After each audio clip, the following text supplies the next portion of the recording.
ఆధ్యాత్మిక కార్యక్రమాలను, పండుగల విశేషాలను, పట్టణ గొప్పతనాలను, పాలకులు చేసే నిర్లక్ష్యాలను, ప్రమాదాలను, వాటి నిర్లక్ష్య వ్యవస్థను, భూరాబందుల దోపిడీలను, రాజకీయ నాయకుల అసమర్థతను, అధికారుల ఆగడాలను, పేదవాడు పడే బాధలను, వాస్తవాలను ప్రజల కళ్లకు కట్టినట్టు చూపించడమే మా లక్ష్యం. సిటీ కేబుల్ న్యూస్, ప్రజల చేతిలో ఆయుధం.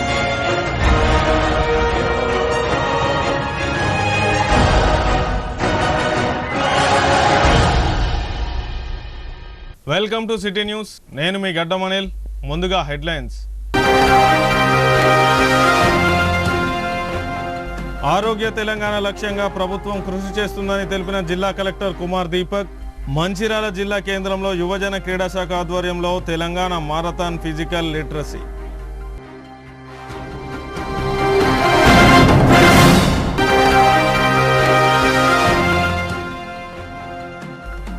ప్రజావాణిలో అందిన దరఖాస్తులను క్షేత్రస్థాయిలో పరిశీలించి త్వరగా పరిష్కరించాలి. మంచిర్యాల జిల్లా కలెక్టర్ కుమార్ దీపక్.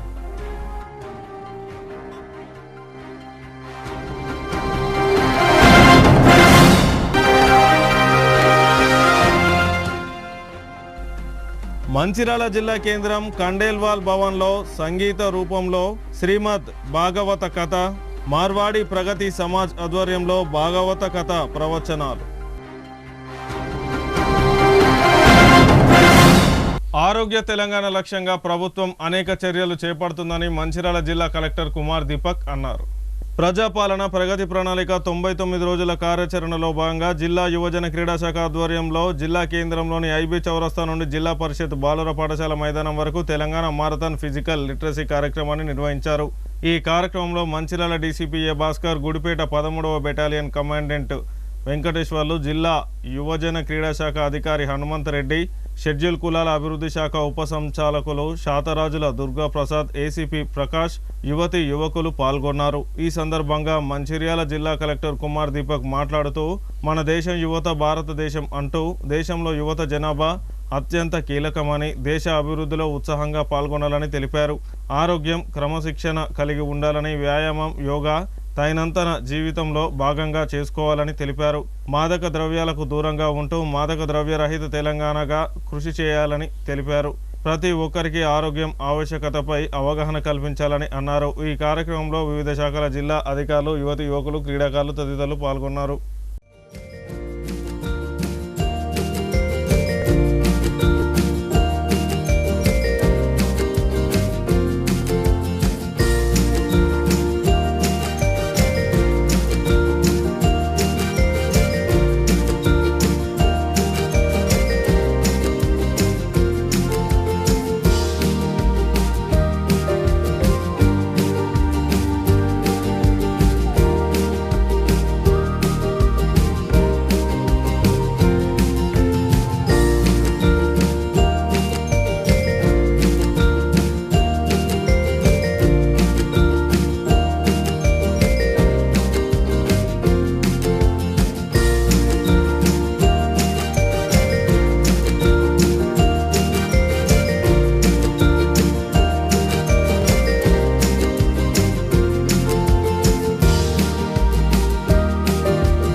ప్రజాపాలన ప్రగతి ప్రణాళికలో భాగంగా ఈ వారం మనం యూత్ స్పోర్ట్స్ సంబంధించిన, టూరిజం సంబంధించిన అన్ని రకాల ప్రోగ్రామ్ టేకప్ చేస్తున్నాం.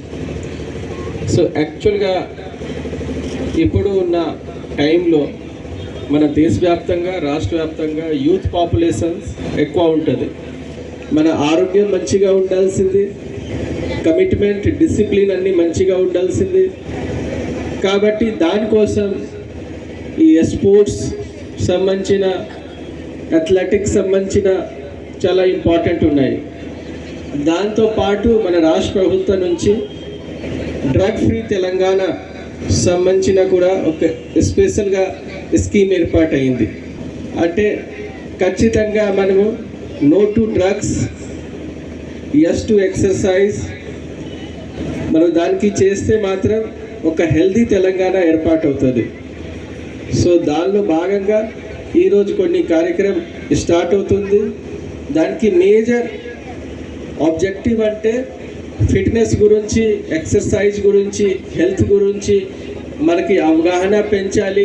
అందరికీ లైఫ్ స్టైల్లో ఖచ్చితంగా ఎక్సర్సైజ్ అన్ని పార్ట్ ఆఫ్ లైఫ్ స్టైల్ ఉండాల్సింది. లేకపోతే ఇప్పుడు ఉన్న పరిస్థితిలో non communicable disease, mental illness అట్లా రకరకాల ఇష్యూ వస్తున్నాయి. దానికి అవగాహన పెంచుకోవడానికి ఒక స్పెసిఫిక్గా వారం డెడికేట్ చేసుకొని రెగ్యులర్గా మనం ప్రోగ్రామ్ నిర్వహిస్తున్నాము. ఈ మంచిగా ప్రోగ్రామ్ ఏర్పాటు చేసిన వాళ్ళు అందరూ ఆర్గనైజేషన్కి కూడా డిస్ట్రిక్ట్ అడ్మినిస్ట్రేషన్ థ్యాంక్ యూ. మంచి కార్యక్రమాలు అనేవి తీసుకోవడం జరిగింది.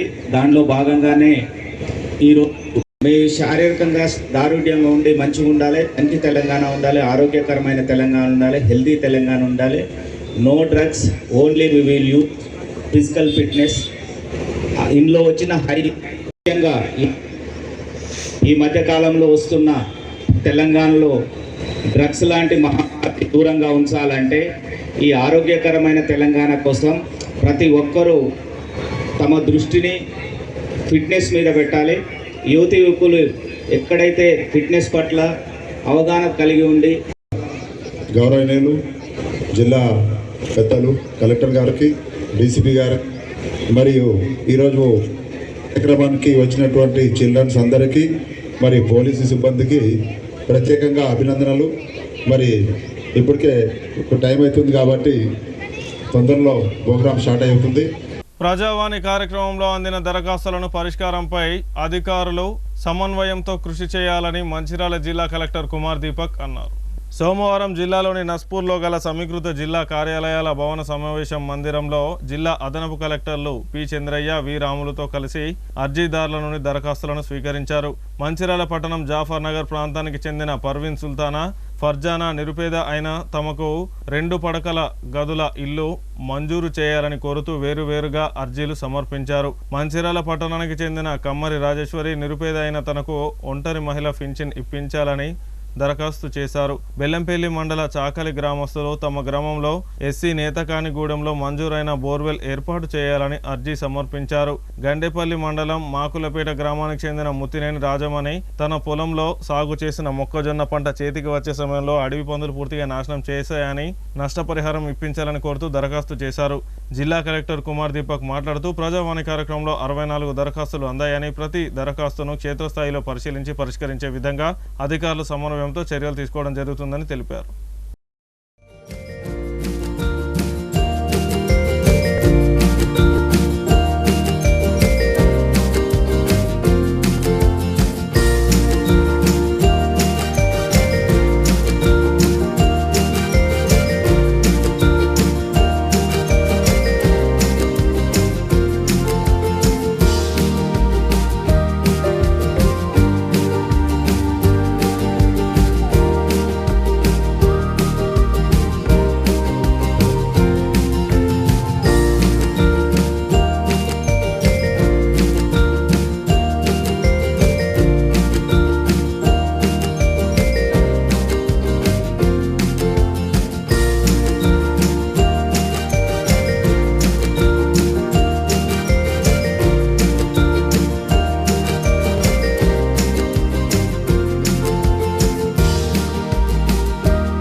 మంచిర్యాల జిల్లా కేంద్రంలోని కండేల్వాల్ భవన్లో మార్వాడి ప్రగతి సమాజ్ ఆధ్వర్యంలో ఈ నెల 16వ తేదీ నుంచి 25వ తేదీ వరకు శ్రీమద్ భాగవత కథ సంగీత రూపంలో మధ్యాహ్నం 3 గంటల నుండి సాయంత్రం 6 గంటల వరకు వినిపిస్తున్నట్లు నిర్వాహకులు తెలిపారు.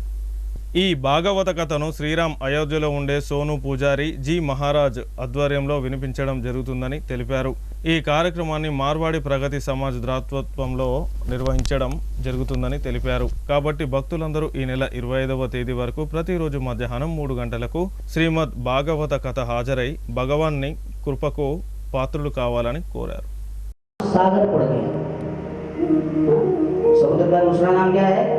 सागर मारने के लिए दौड़े, कपिल ने श्राप दे दिया और करोड़ी पुत्रों को मुक्ति देने के लिए, क्योंकि ब्राह्मण के श्राप से जो मरता है ब्रह्मगंड से मरा। पूछा कि मोक्ष के जो गंगा आएगी और गंगा से इनके भस्म, उसी गंगा को नहाने के लिए दिलीप के भगीरथ और भगीरथ ने तो भोलेनाथ की तपस्या करी। कहने का तात्पर्य इतना है कि यहाँ साधना करनी पड़ी। 60,000 पुत्र थे राजा सगर के, और क्या सुख मिला? बड़े धर्मात्मा आ जाते पर पुत्र नालायक निकल गया और उसी को अपने राज्य से ही भागना पड़ा। तो क्या ही बेटा बेटी के चक्कर में बड़ा हुआ तो सुख भी मिल जाएगा। के पास बेटा होना बड़ी बात नहीं है। रो रहा था और एक महात्मा निकल आया। कथम रोदसी प्रियव्रतम काते चिंता वनेयसे वदतुं सत्वरं मह्यं स्वस्य दुःखस्य कारणम्। अरे ब्राह्मण क्यों होता है? हाँ? तेरे रोने का कारण क्या है? हाँ? संत को लगा कि अभी वेद पाठी ब्राह्मण है, पढ़ा लिखा है और यहाँ निदान मन में रो रहा है। हमें लगता है कि ये भगवान को पाने के लिए रो रहा है।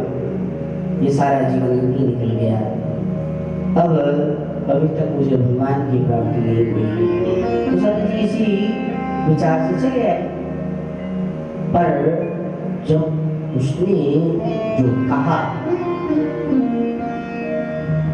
उसने कहा महाराज क्या बताऊं, न जाने कितने जन्म के पाप उदित हो गए। एक वृक्ष लगाया, आज तक ना उसमें कोई पुष्प आया ना फल आया। एक गाय पाल रखी है, वर्षों से वो भी बाहर है। सूर्य भगवान को अर्घ देता हूँ तो वो भी विचार करते हैं मेरे बाद मेरे कुल में कोई अर्घ देने वाला, मेरा कोई वंशज नहीं है। न जाने कितने जन्म के पाप इस जन्म में उदित हो गए। भगवान का दिया हुआ सब कुछ है, पर इतने वर्ष हो गए विवाह के, पर एक भी बेटा नहीं। अब तो संत को लगा, मैं तो ये सोच रहा था कि ये भगवान को पाने के लिए रो रहा होगा, पर ये तो छोरा छापने के चक्कर में पड़ा हुआ है। हाँ? बेटा बेटी के चक्कर में पड़ा है। संत को लगा ये तो घोर अज्ञान है, घोर अंधकार है। तो संत का काम क्या है? अंधकार से प्रकाश की ओर ले जाना। तो संत समझाने लगे। संत ने कहा मुंचा ज्ञानम प्रजारूपम बलिष्ठा कर्मणो गते विवेकम तु समासाध्य त्यज संसार वास। अरे ब्राह्मण ये घोर अंधकार है। क्या ही बेटा बेटी के चक्कर में पड़ा हुआ है।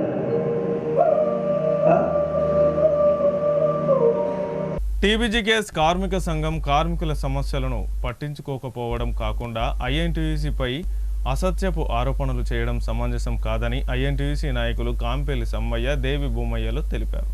మందమరిలో ఏర్పాటు చేసిన విలేకరుల సమావేశంలో ఐఎన్టీయూసీ సంఘం నాయకులు మాట్లాడుతూ గుర్తింపు సంఘంగా గెలిచి కాలపరిమితి కూడా గత డిసెంబర్తోనే పూర్తయినప్పటికీ ఇప్పటికీ గుర్తింపు సంఘంగా కొనసాగడం ఎంతవరకు సమంజసమని ప్రశ్నించారు. కార్మికుల సమస్యలపై ఏమాత్రం పట్టించుకొని ఏఐటీయూసీ సంఘం గుర్తింపు సంఘంగా కొనసాగే హక్కు లేదని వారన్నారు. కార్మికుల పక్షాన నిలిచి వారి హక్కుల రక్షణ కోసం ఐఎన్టీయూసీ నాయకుడు జనక్ ప్రసాద్ ఆధ్వర్యంలో యాజమాన్యంతో పోరాటం చేస్తుందని అన్నారు. ఈ కార్యక్రమంలో ఐఎన్టీయూసీ నాయకులు Kampelli Sammaiah, Devi Bhumaiah, R Narender, P Venkataswamy, R Srinivas, K Odelu, Chandrashekar తదితరులు పాల్గొన్నారు.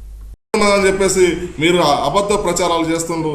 మ్యాన్ పవర్ పెరగడానికి మేనేజ్మెంట్ తప్పు, మేనేజ్మెంట్ నిర్లక్ష్య వైఖరి దీనికి కారణం అని చెప్పేసి వాళ్ళకి ఎప్పటికప్పుడు తెలియజేస్తూ, ఏదైతే కొత్త ప్రాజెక్టులు ప్రాజెక్టులు వస్తే మరి మ్యాన్ పవర్ ఉండేది. ఈ కాంట్రాక్టర్ లేబర్ లేకపోతే మ్యాన్ పవర్ సరిపోయేది. కానీ ఇటు ఒక పక్క మ్యాన్ పవర్ పెడుతూ కొత్త ప్రాజెక్టులు తీసుకురాకుండా బాయిలు మూతపడుతుంటే మ్యాన్ పవర్ పెరిగిందని చెప్పేసి వాళ్ళని గందరగోళపరిచి మ్యాన్ పవర్ ఎక్కువైందని ఉన్న వాళ్ళని తీసేసే ప్రయత్నం చేస్తున్నదానికి దీనికి ఘాటైన సమాధానం చేస్తూ, మా కార్మికులు ఎప్పుడు కూడా కష్టపడి పనిచేసిన మ్యాన్ పవర్ ఎక్కువ లేదు, మీ విధానాల వల్ల తప్పైందని చెప్పేసి జనక్ ప్రసాద్ గారు వాళ్ళతో డిస్కస్ చేస్తూ వాళ్లకు జ్ఞానోదయం చేసి ఇవాళ మెడికల్ బోర్డులు పెట్టడానికి గత 8 నెలలుగా నిరంతరం కృషి చేస్తూ రోజువారీగా వాళ్ళతో డిస్కస్ చేస్తూ ఇవాళ మెడికల్ బోర్డు పెట్టడానికి తీవ్రమైన ప్రయత్నం చేస్తున్నమాట మరి గమనించాలని చెప్పి తెలియజేస్తున్నాం సోదర.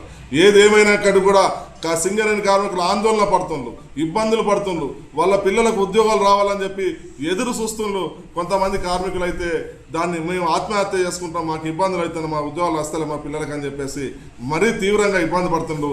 వాళ్ళందరికీ కూడా మేము ఒకటే చెప్తున్నాం. ఐఎన్టీసీ నుండి జనక్ ప్రసాద్ గారు మంత్రులతో మాట్లాడిండు, ఇక్కడ ఉన్నటువంటి స్థానిక ఎమ్మెల్యేలతో మాట్లాడిండు, అంతేకాకుండా సిఎండి డైరెక్టర్ పాతో మాట్లాడి ఖచ్చితంగా వచ్చే నెలలో మెడికల్ బోర్డు పెట్టి ఏదైతే కార్మికులు ఎలిజిబిలిటీ అయిన వాళ్ళు మెడికల్ బోర్డుకి పోయి వాళ్ళు అన్ఫిట్ అయితే వాళ్ళ పిల్లలకు ఉద్యోగాలు ఇవ్వడానికి మరి సిద్ధంగా ఉన్నారని చెప్పేసి ఖచ్చితంగా ఐఎన్టీయూసీ జనక్ ప్రసాద్ గారి నాయకత్వంలో ఖచ్చితంగా మెడికల్ బోర్డు అమలు చేసే విధంగా అమలు చేస్తామని చెప్పేసి ఈ సందర్భంగా తెలియజేస్తున్నాం సోదరులారా.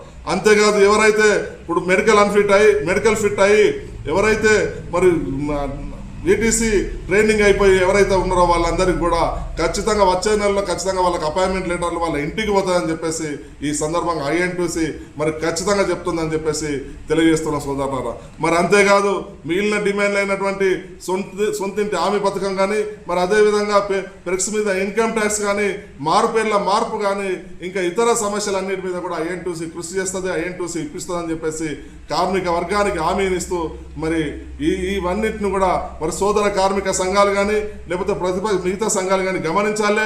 కార్మిక వర్గం గ్రహించి మరి ఐఎన్టీయూసీ చేస్తున్నటువంటి కృషిని మరి ఆలోచన చేసి ఐఎన్టీయూసీకి మద్దతు ఇవ్వాలి. మన ఐఎన్టీయూసీని కాపాడుకుంటేనే మన కార్మిక హక్కులు కాపాడుతాయని చెప్పేసి నిలబడతాయని చెప్పేసి మరి ఈ సందర్భంగా తెలియజేస్తాం. తమ రక్తాన్ని చెమలాగా మార్చి ఈ దేశానికి వెలుగుతున్నటువంటి సింగరేణి కార్మికులను కాపాడుకోవాలి. సింగరేణి పనిచేస్తున్న 40,000 మంది కార్మికుల కుటుంబాలను, కాంట్రాక్ట్ కార్మిక కుటుంబాలను, దాదాపు 30,000 మంది కాంట్రాక్ట్ కార్మికులు పనిచేస్తున్నారు. వారందరినీ కాపాడుకోవాలి, వారి జీవితాల్లో మన వెలుగులు నింపాలనే ఒక ఆశయంతో లక్ష్యంతో పనిచేస్తున్న ఏకైక నాయకుడు సింగరేణి మొత్తంలో ఉన్నారంటే మేము సగర్వంగా చెప్పగలుగుతాం.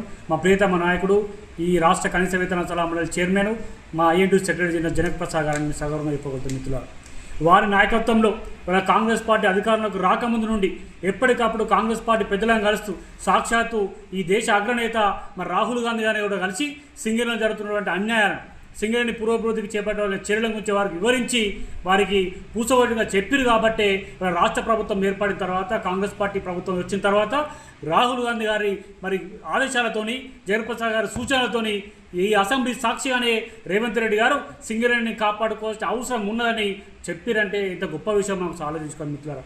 బట్టి విక్రమార్క గారు వేలంపాటలో పాల్గొని కిషన్ రెడ్డి గారు బొగ్గు శాఖ మంత్రి, కేంద్ర మంత్రి గారు వేలంపాట పెడితే ఈ రాష్ట్ర ఉప ముఖ్యమంత్రి హోదాలో ఆ వేలంపాటలో పాల్గొని సింగరేణి గొంతుకై సింగరేణి కార్మికుల మరి చేస్తున్నటువంటి అన్యాయాన్ని వాళ్ళు అక్కడ ఎలుగెత్తి చాటి సింగరేణి బొగ్గు బ్లాక్లను సింగరేణికే కేటాయించాలి అని ఎలుగెత్తి చాటిన విషయాన్ని ఒకసారి మనం గుర్తు చేసుకోండి మిత్రులారా. రేవంత్ రెడ్డి గారు సాక్షాత్తు ఈ దేశ ప్రధాని కలిసి జయప్రసాద్ గారి సూచన మేరకు, సలహా మేరకు ఈ దేశ ప్రధాని బేచరాలుకుండా కలిసి సింగరేణి బొగ్గు బ్లాక్లను సింగరేణికి ఇవ్వాలని మరి వివరించి విజ్ఞప్తి చేసే విషయాన్ని ఒకసారి మనం గుర్తు చేసుకొని మిత్రులారా.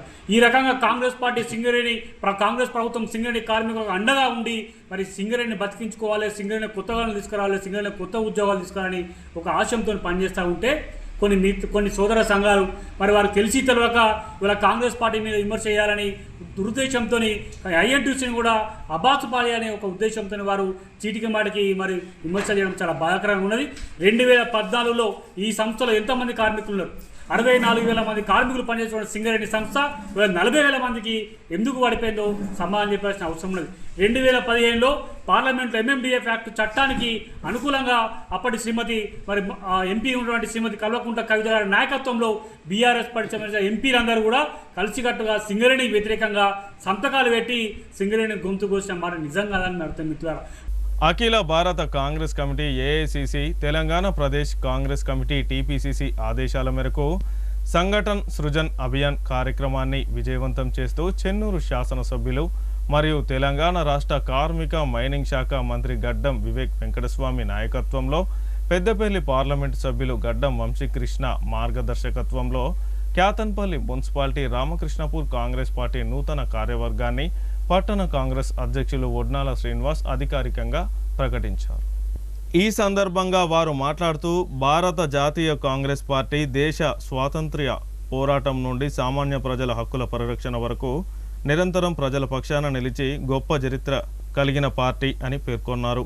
మహాత్మా గాంధీ, జవహర్లాల్ నెహ్రూ, ఇందిరాగాంధీ, రాజీవ్ గాంధీ, సోనియా గాంధీ, రాహుల్ గాంధీ వంటి మహానేతల ఆశయాలతో ముందుకు సాగుతున్న కాంగ్రెస్ పార్టీ ఎల్లప్పుడూ సామాజిక న్యాయం, లౌకికవాదం, ప్రజాస్వామ్య పరిరక్షణ కోసం కృషి చేస్తుందని అన్నారు.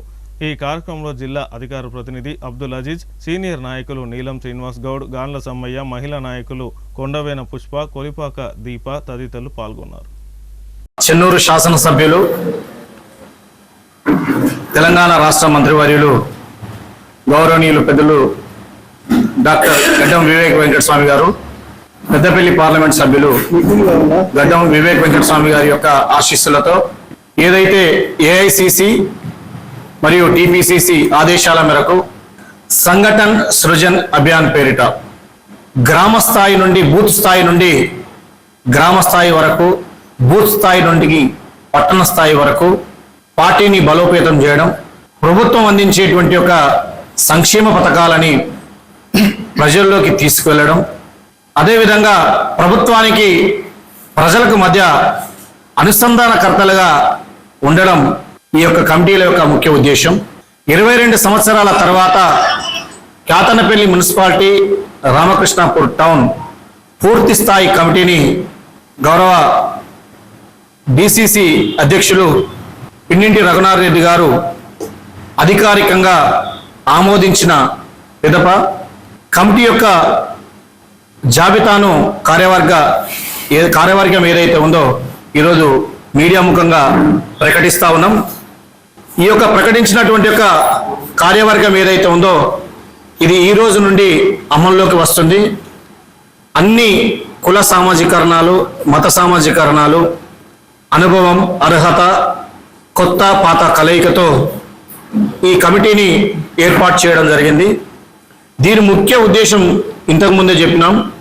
రామకృష్ణాపూర్లో ఉండేటువంటి ఒక 22 వార్డులు ఏవైతే ఉన్నాయో ఆ వార్డుల్లో నెలకొన్నటువంటి సమస్యల్ని ప్రభుత్వం దృష్టికి, అంటే గౌరవ మంత్రివర్యులు వివేక్ వెంకటస్వామి గారికి దృష్టికి తీసుకువెళ్ళి వెంటనే పరిష్కారం అయ్యేంత వరకు కూడా కృషి చేస్తూ పార్టీని ప్రజల్లోపట బలోపేతం చేస్తూ పార్టీ పట్ల అభిమానాన్ని కల్పిస్తూ రానున్నటువంటి ఒక భవిష్యత్తులో మరొకసారి తెలంగాణ రాష్ట్రంలో కాంగ్రెస్ పార్టీని అధికారంలోకి తీసుకురావడం, అదేవిధంగా దేశంలో రాహుల్ గాంధీ గారిని ప్రధానమంత్రిని చేయడం అనేటువంటిది దీని ముఖ్యమైనటువంటి ఉద్దేశం.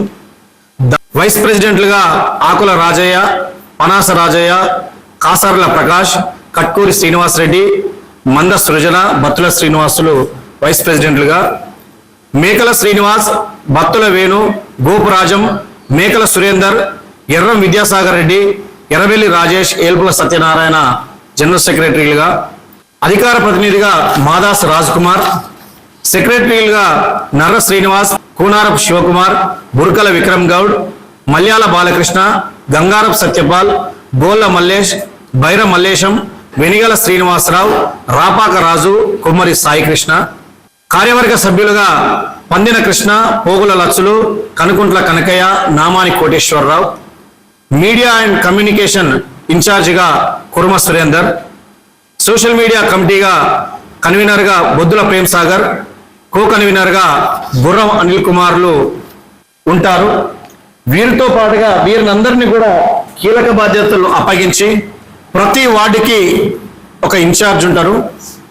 వీరు వెళ్ళి అక్కడ ఉన్నటువంటి ఒక బూత్ కమిటీల నిర్మాణం చేసి అక్కడ ఉన్నటువంటి నెలకొన్నటువంటి సమస్యలు, కాంగ్రెస్ ప్రభుత్వం ఏదైతే రైతులకు కానీ, యువతకు కానీ, కార్మికులకు కానీ, వృద్ధులకు కానీ, కర్షకులకు కానీ ఏవైతే సంక్షేమ పథకాలని ఈరోజు కాంగ్రెస్ ప్రభుత్వం అందిస్తుందో ఆ కాంగ్రెస్ ప్రభుత్వం అందించేటువంటి పథకాలు ప్రజలకు చేరుతున్నాయా లేదా, ఇంకేమైనా ఇబ్బందులు ఉన్నాయా అని చెప్పేసి తీసుకువచ్చి గౌరవ మంత్రి గారి దృష్టికి తీసుకువెళ్తే పెన్షన్ రాని వారికి పెన్షన్ ఇప్పినటువంటి వారికి ఇందిరం ఇప్పించడం కావచ్చు, కాలువలు నిర్మాణం కావాల్సినటువంటి వాళ్ళు కాలువలు నిర్మించడం కావచ్చు, రోడ్డు సౌకర్యం లేనటువంటి వారికి రోడ్డు సౌకర్యం కల్పించడం కావచ్చు. ఈ విధంగా ఆ కాలనీలో నెలకొన్నటువంటి సమస్యలు ఏవైతే ఉన్నాయో ఆ సమస్యలన్నింటినీ కూడా తీర్చే విధంగా ప్రజలకు ప్రభుత్వానికి అనుసంధానంగా ఈ కమిటీ పనిచేస్తుంది. మన మున్సిపాలిటీలో జరిగే ఎన్నికలని మనం భారత గాంధీని ప్రధానమంత్రిగా చేయాలనే ఒక మెయిన్ ఉద్దేశంతో, అదేవిధంగా రాష్ట్రంలో రేవంత్ రెడ్డి గారిని ముఖ్యమంత్రి 2వ దఫా చేయాలనే ఉద్దేశంతో కాంగ్రెస్ పార్టీ సంస్థాగతంగా ఈ కమిటీలను వేయడం జరుగుతుంది రాష్ట్రంలో. సో ఈ కమిటీల్లో ఉన్న ప్రతి ఒక్క బాధ్యులైన ప్రతి వ్యక్తి కాంగ్రెస్ పార్టీ ఆదేశానుసారమే పనిచేయాల్సిన ఆవశ్యకత ఉంటుంది. ఎవరికైనా సొంత అభిప్రాయాలు ఉంటే అది సొంత అభిప్రాయాల కిందనే పరిగణించబడతాయి. కానీ కాంగ్రెస్ పార్టీ కమిటీలో ఉన్న వాళ్ళు ఎక్కడ కూడా ప్రెస్ వాళ్ళతో కానివ్వండి, వేరే వాళ్ళతో కానివ్వండి, అసభ్యకరంగా ప్రవర్తించడం కానివ్వండి, ప్రజా సమస్యల పట్ల నిర్లక్ష్యంగా ప్రవర్తించినట్టయితే ఇందాక మా పట్టణ అధ్యక్షులు చెప్పినట్టు వాళ్ళ మీద మంత్రి గారి దృష్టికి తీసుకెళ్లి క్రమశిక్షణ చర్య తీసుకోవడం జరుగుతుంది. ఎవరికైనా వ్యక్తిగత అభిప్రాయం ఉంటే అది వ్యక్తిగత అభిప్రాయం కిందనే ఉంటారు. కానీ ఈ కండవ వేసుకున్న తర్వాత కాంగ్రెస్ పార్టీకి కట్టుబడి కాంగ్రెస్ పార్టీ సిద్ధాంతాన్ని అనుసారంగానే మనం పనిచేయాలని ఈ కమిటీలో ఉన్న నూతనంగా ఎన్నికైన ప్రతి ఒక్క కమిటీ సభ్యుల్ని చెప్పడం జరుగుతుంది.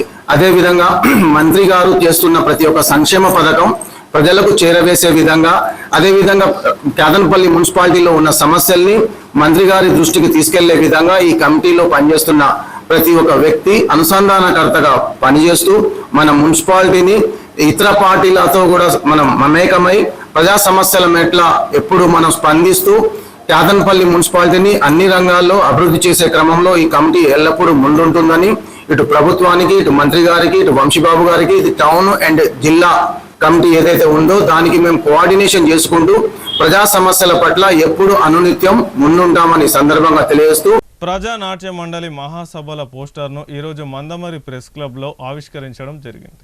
ఈ సందర్భంగా ప్రజానాట్య మండలి రాష్ట్ర నాయకులు మాట్లాడుతూ ఈ నెల 25, 26 హైదరాబాద్లో జరిగే తెలంగాణ ప్రజానాట్య మండలి మహాసభల పోస్టర్ను ఈరోజు ఉదయం మందమరి ప్రెస్ క్లబ్లో విడుదల చేయడం జరిగిందని, ఈ మహాసభలను విజయవంతం చేయాల్సిందిగా వారు పిలుపునిచ్చారు. ఈ సందర్భంగా తెలంగాణ ప్రజానాట్య మండలి నూతన కమిటీని ప్రకటించారు. ఈ కార్యక్రమంలో తెలంగాణ ప్రజానాట్య మండలి రాష్ట్ర ఉపాధ్యక్షులు రేగుంట చంద్రశేఖర్, IFTUA జాతీయ కౌన్సిలర్ మెంబర్ కన్నం లక్ష్మీనారాయణ, CPI పట్టణ కార్యదర్శి కామెర దుర్గరాజ్, గౌరవ అధ్యక్షులు మిట్టపల్లి పవన్, ఉపాధ్యక్షులు మామిడి గోపి, బొంకూరి రామచంద్ర, సహాయ కార్యదర్శి బియ్యాల ఉపేందర్, కౌన్సిల్ సభ్యులు రాజేందర్, మిట్టపల్లి మలేష్ తదితరులు పాల్గొన్నారు. ఇప్టా ఇండియన్ పీపుల్స్ థియేటర్ అసోసియేషన్ 1934 మే 25వ తారీఖున బాంబేలో ఆవిర్భవించింది.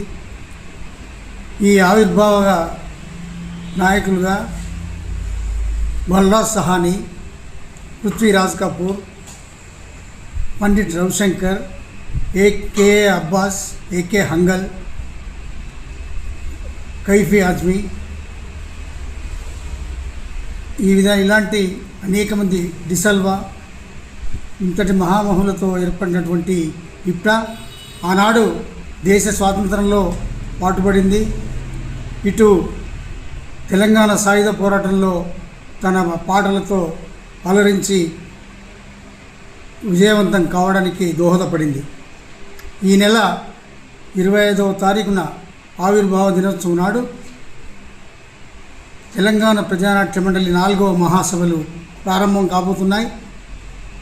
దీని ముఖ్య ఉద్దేశం ఏమిటంటే దేశంలో సమగ్రమైన సాంస్కృతిక విధానం కావాలని దాదాపుగా 2017 నుంచి మేము ఈ డిమాండ్ మీద కొట్లాడుతున్నాం. దాని మీద మొన్న స్పందించి జూపల్లి కృష్ణారావు గారు కళాకారులకు ఓ గుర్తింపు కార్డులు ఇవ్వడానికి ఆయన అనుమతించారు. అందుకు ఆయనకు కృతజ్ఞతలు తెలియజేస్తూ రానున్న కాలంలో ఇంకా కళాకారులందరికీ పెన్షన్స్ కానీ వాటికి హెల్త్ కార్డ్స్ కానీ ఇవన్నింటినీ సాధించుకోవడానికి రేపు జరగబోయే మహాసభలు దోహదపడతాయని తెలియజేస్తూ, అలాగే కళ కోసం కాదు, కళ ప్రజల కోసమనే ప్రధానమైన నినాదంతో ప్రజల ఈతి బాధలను తీసుకొని పాటల ద్వారా నాటికల ద్వారా ప్రజా కళారూపాలను తీసుకొచ్చి ఈ ప్రదర్శనలు తెలియజేస్తామని తెలియజేస్తూ, అలాగే ఈ ప్రాంతం నుండి 24వ మహాసభలకు 25 తారీఖులో జరుగుతున్న మహాసభకు కళాకారులంతా దాదాపుగా ఒక 100 మంది కళాకారులు ఇక్కడి నుంచి రావాలని మేము కోరుకుంటున్నాం. వచ్చి ఈ కార్యక్రమాన్ని విజయవంతం చేయాలని, ఇంకా ఈ ప్రజానాట్య మండలి బలోపేతానికి ఆర్థికంగా మీ అందరూ సహకరించాలని కోరుతూ, తెలంగాణ ప్రజానాట్య మండలి మంచిర్యాల జిల్లా 4వ మహాసభ నిన్న మంచిర్యాల పట్టణంలో జరిగింది. ఆ కార్యక్రమానికి సిపిఐ జిల్లా కార్యదర్శి రాముడు లక్ష్మణన్న గారు, అదేవిధంగా IPTA national council member K Somanna గారు, తెలంగాణ ప్రజానాట్య మండలి రాష్ట్ర ఉపాధ్యక్షులు కన్నం లక్ష్మీనారాయణ గారు, దానితో పాటు తెలంగాణ ప్రజానాట్య మండలి ఈ 3 నియోజకవర్గాలు మంచిర్యాల జిల్లా సంబంధించిన కళాకారులు అందరూ పాల్గొన్నారు. ఏదైతే నిన్న జరిగిన జిల్లా మహాసభలో నూతనంగా కమిటీని ఏర్పాటు చేయడం జరిగింది. ఇందులో ప్రధాన కార్యదర్శిగా రేగుంట చంద్రశేఖర్, జిల్లా అధ్యక్షులుగా సాధనవేని ప్రభాకర్ మందమరి, వీరితో పాటు సహాయ కార్యదర్శులుగా ఉపాధ్యక్షులుగా 12 మంది ఆఫీస్ బేరర్స్, అదేవిధంగా 11 మంది కౌన్సిల్ సభ్యులతోని ఒక నూతన కమిటీని ఏర్పాటు చేయడం జరిగింది. తెలంగాణ ప్రజానాట్య మండలి 1974లో ఆవిర్భవించి ప్రజల కోసం పాటుపడుతూ, ప్రజల కోసం పాట పాడుతూ వివిధ కళారూపాల ద్వారా ఒకప్పుడు అల్లూరు రామలింగయ్య గారితో సహా, నాగభూషణం గారితో సహా సినీ ఇండస్ట్రీలో ఉన్న గొప్ప గొప్ప నాయకులను, ఇప్పటి వరకు వందే మాతరం శ్రీనివాస్ గారి లాంటి గొప్ప గొప్ప గాయకులను తయారు చేసిన తెలంగాణ ప్రజానాట్య మండలి, దీని చరిత్ర చాలా గొప్పది. తెలంగాణ ప్రజానాట్య మండలి 4వ రాష్ట్ర మహాసభలు ఈ నెల హైదరాబాద్లో 25, 26 తేదీలో జరుపుకోవడం జరుగుతుంది. వార్తలు ముగించే ముందు హెడ్లైన్స్ మరొకసారి.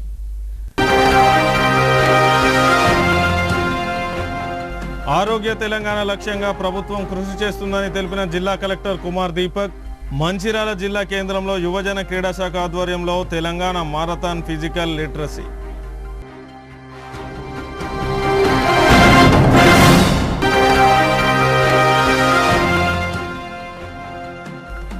ప్రజావాణిలో అందిన దరఖాస్తులను క్షేత్రస్థాయిలో పరిశీలించి త్వరగా పరిష్కరించాలి. మంచిర్యాల జిల్లా collector Kumar Deepak.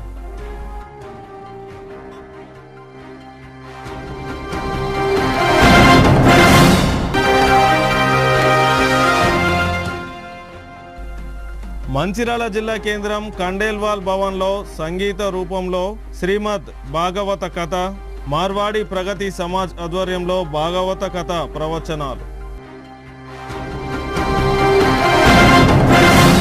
City news ఇంతటితో సమాప్తం. తిరిగి ప్రసారమయ్యే సిటీ న్యూస్లో మళ్ళీ కలుసుకుందాం. అంతవరకు సెలవు. నమస్కారం.